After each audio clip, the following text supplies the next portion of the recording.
are the Adventist Development Relief Agency, and we've worked very closely with the Adventist Church.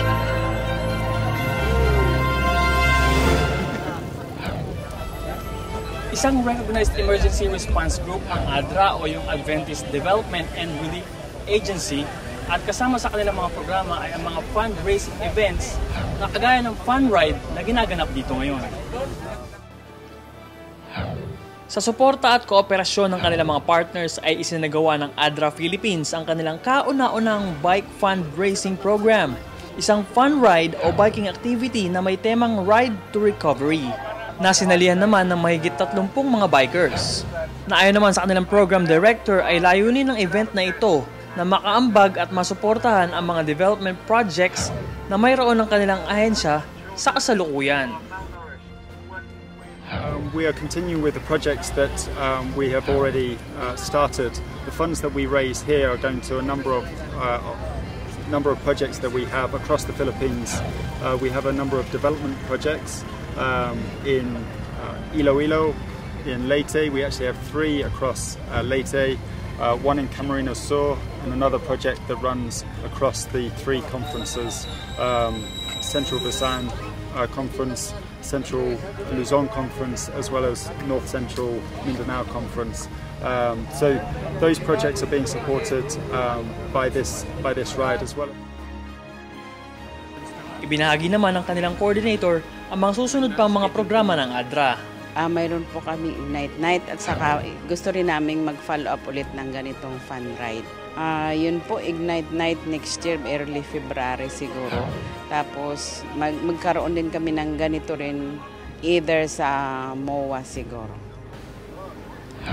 Samantala, naatasan naman na isang motorcycle club upang sumabay sa mga kalahok na bikers at tiyakin ang kanilang kaligtasan. Kami po yung mag-guide sa kanila. At kami, ako na rin po yung isa sa mga advisor ng grupo din bilang pastor. At nag-guide sa mga bikers na gagawin dito.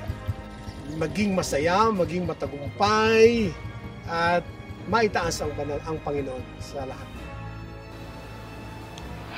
Tinatayang higit sa 30 kilometro ang ruta o yung track na babagtasin ng mga bikers. Simula sa New Valley Bikers Park pataas hanggang sa barangay ng Kasili na halos malapit na sa Tagaytay proper. Kasama sa rutangang iyon ay mayroong 2 stations na dapat nilang mapuntahan.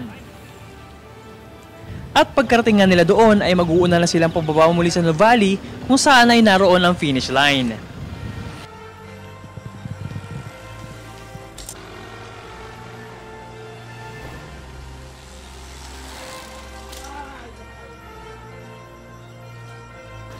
At sa pagtatapos nga ng biking activity na ito, ay naging masaya naman ng mga bikers.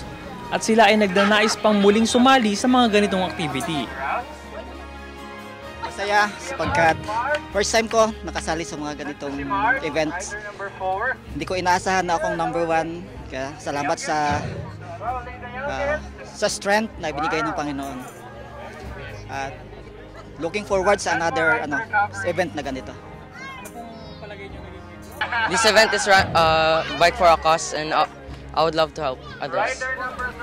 I feel truly blessed, and I would love to participate this event again. Tunay na saya nga ang dala ng pagsali sa mga programang kagaya nito, na kung saan ay nakatuon sa paglikom ng suporta patungkol sa mga emergencies at disasters na magiging tulong sa mga taong makakaranas ng mga bagay na ito.